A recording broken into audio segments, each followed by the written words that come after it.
they don't respect religious faith.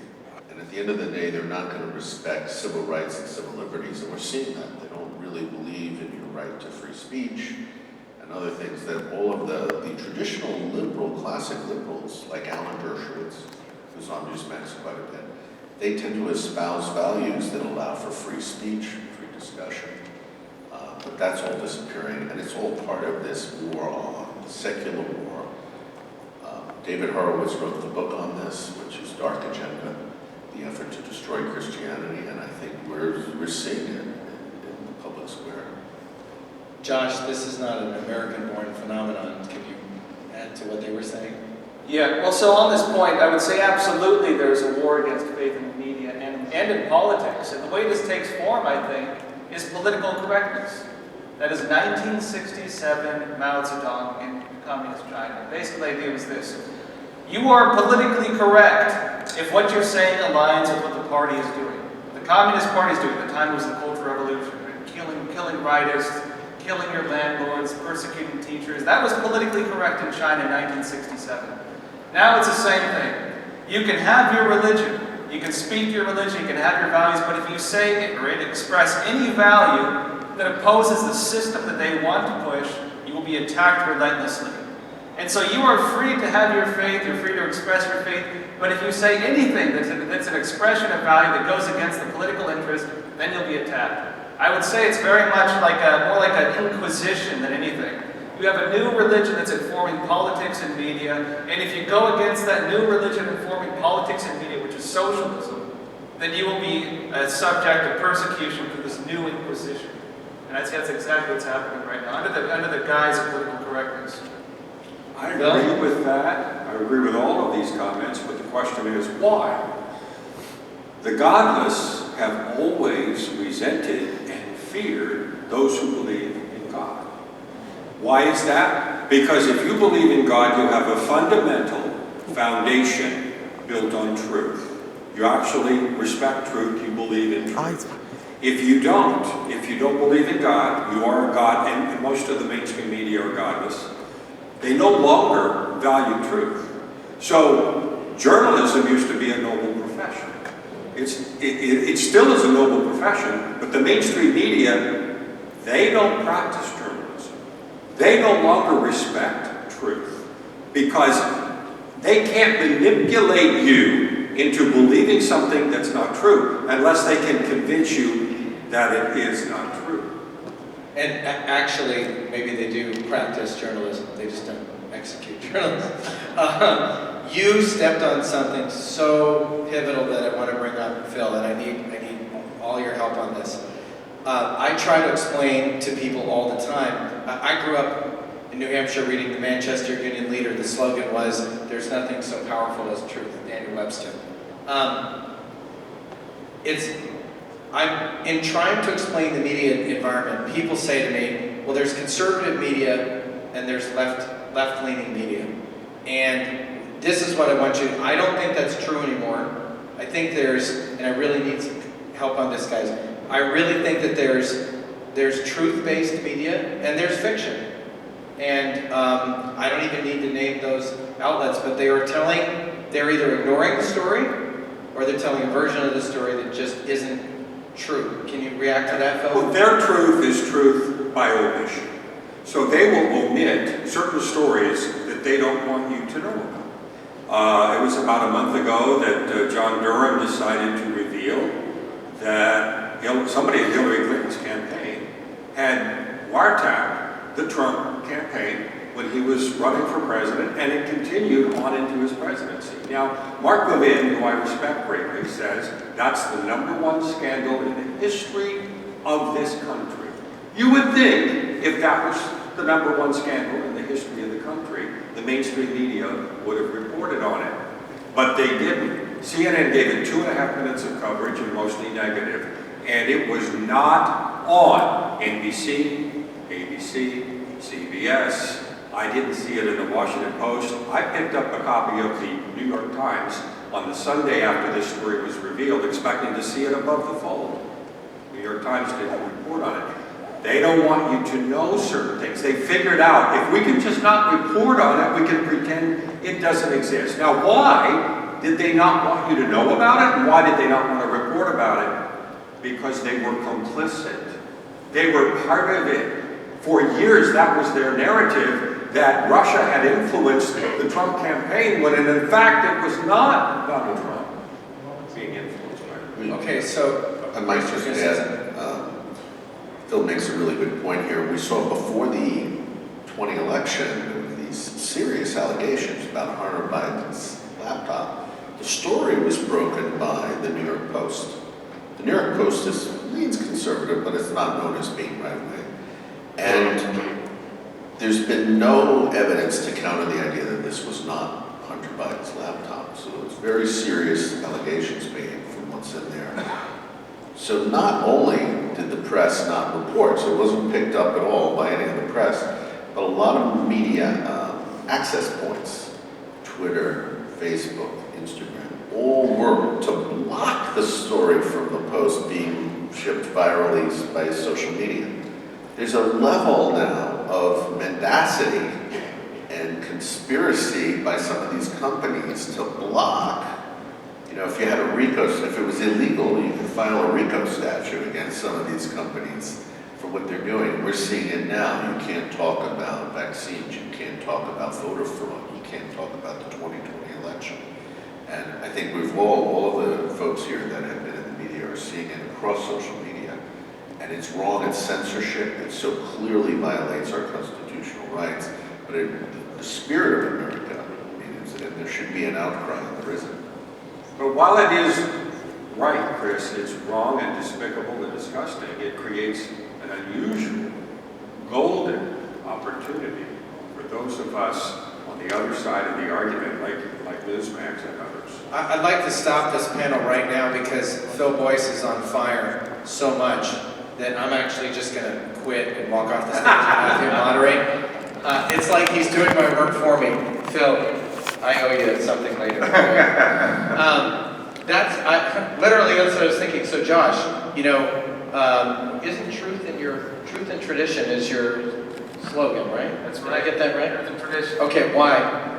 Well, you know, What, based on what Phil was saying. well, this is kind of the understanding at EpochTimes what media is. You know, we went through this long process of trying to figure out, you know, we're a newish media company, right? Figure out why people read news. And the simple solution was this: people read news because they want an accurate understanding of what the heck is happening in the world. And the mission of a journalist is actually very simple. You don't need to make it that complicated. It's to provide people with an accurate understanding of the world. That means you just give people the information, you give them the context to understand it, and that's it. It's that simple. And I think media have made it so much more complicated, trying to push these agendas and, you know, spin things like you were mentioning they do. And yeah, it does leave leaves a huge opportunity for us. When you present truth and you just say this is what happened, it has an incredible power to dispel lies. And I think that's why they want so badly to silence people like us, because when you expose their lies, like the Trump-Russia scandal that they threw together, it makes them look very bad. And it's in their interest to try to pretend like it didn't make them look very bad. And so they try to hide it, they try to censor, they try to get rid of it. But I think there's only so much they can do to get rid of it as long as people like us are speaking out about it. And Chris Dolan, the Washington Times, now Chris Ruddy, who's sort of a historian of journalism, would know this, but the Washington Times actually started for that very reason, right? If I remember in the early 80s. Freedom, faith, family. Yeah. The underlying tenets of paper, they still exist today. To back up what you're saying, we believe that news is for us to provide people information so they can make decisions about the world around them. And on the news side, that's their whole goal, is what information we get you. On the opinion side will help you decide what you should think. You know, Charlie does it all the time, but we really try to separate between the news and the opinion. And we're getting silence all over the place. Our reach has been stamped on beyond belief. We've been shut down on all these stories. We covered Hunter. We covered last week's story on the Russia-Trump stuff. We're still blocked on Facebook on the story we have. And our story is completely legitimate. It's completely sourced. And it's all backed up by the documents. So you don't see a lot of what we do, and our reach keeps getting smaller and smaller. What the Times always was able to do was It was created for a conservative voice in DC when there were no conservative voices, and on a conservative editorial page, so people could duke out ideas. Even conservatives, there's fights among conservatives we cherish covering. It's important. And some of the concern is embarrassing them, but we don't believe in embarrassing people. Truth always wins out, right? So if we can get you the information and you can see it, you're better off. And right now, the reach is really being trampled on, and it's all being done beneath the veneer of fact-checking. Started fact-checking, which we all know is kind of a questionable thing to begin with, but it's already moved into, if we get fact-checked, they want to tell us what to put in stories. There's nothing wrong in a story. They say that it's missing a study that they know about, or it has something. So they're going to block it because they don't like the content that's in it. Not that it's false. It's they don't like what's in it. And now that's starting to happen more. And now the evolution of this is going is there's a new thing, NewsGuard, which anybody in the business knows about. They rate your site based on a whole bunch of things. And it's a bunch of young activists. So they're trying to block, and we're losing advertising revenue, we're losing all kinds of stuff, and it's all because of this movement. And it's not like a small thing. This is a massive, we talked about the war on people of faith and media that supports that. But there's been a war, a brutal attack, especially over the past year. Chris just referenced the loss of revenue. We have Newsmax, all the guys up here, and all the conservative media, they've all been deranked, delisted, depressed on Google, on YouTube. And what this does is it cuts the number of people coming, even the ability to find a story. Like if we break a story and you put Newsmax and we did a story on Matthew Faraci, it wouldn't come up for the 4th page. Now in the past, it used to come up on the 1st page. It was very relevant. They would always say the news should be relevant. So they're doing this against all the conservatives. We're all seeing this massive decline. And that affects our revenues. So we don't have the ability to conduct journalism because we can't pay the reporters. They're doing this against all the conservative media. Now, Fox is owned by the sister company is News Corp, which is based in Australia. And the Australian Parliament, with the support of News Corp, moved to force Facebook and Google to pay these content companies. What News Corp did, which again is the sister company of Fox, is cut a deal with Google and Facebook so they get paid. They get paid, but most media companies don't get paid for their content in these search engines or being shared socially. And if you notice, Fox doesn't talk about the attack that big tech is making on conservatives. If you go on YouTube, you'll see Fox videos all over the place. Fox makes tens of millions of dollars from big tech now because of the deal they cut. But they're not fighting for all of our side, our companies that are out there who are under attack by big tech, who are being delisted and deranked. Well, piece of advice, so everybody in the audience is hearing this and they're getting frustrated. So if you can't find these different sites on Google or the places that people look, what should people be doing? Give people an action item. Right. Everybody, give people one action item. Josh? Right now, it's word of mouth. So you got to tell people about it. Because when it comes to EpochTimes, we're deplatformed by Facebook for the most part. They try to censor us quite a bit. YouTube censored most of our channels. Google censors us. And not only do they censor you, but they put like fact-check warnings where they have these fact-check powerhouses that are financed by the same. This could be true. Warning, this could be true. And then, it comes out, like you were mentioning, that they fact-check people based on things they say is false, and then it turns out what they were saying was false the whole time. The Trump-Russia scandal, like the reporting that EpochTimes... The Hunter laptop story turned out to be true. Or the Wuhan virus. Yeah. Well, I think we did a whole documentary about the Wuhan coronavirus and the origin in China. We got censored like you wouldn't believe. We had 150 You would think at some point there would be such egg on their face that they couldn't show their face anymore. But no, they just wipe it off and show their face again like nothing to see here when they're obviously lying to the American people. And the thing is, too, is they don't backtrack and tell people, hey, we were wrong to fact-check this guy. Hey, we got the story wrong. How many times did they admit they were wrong about Trump and the Russia collusion story? I didn't see any retractions. I'm still waiting. Right, we're waiting on it. We're waiting.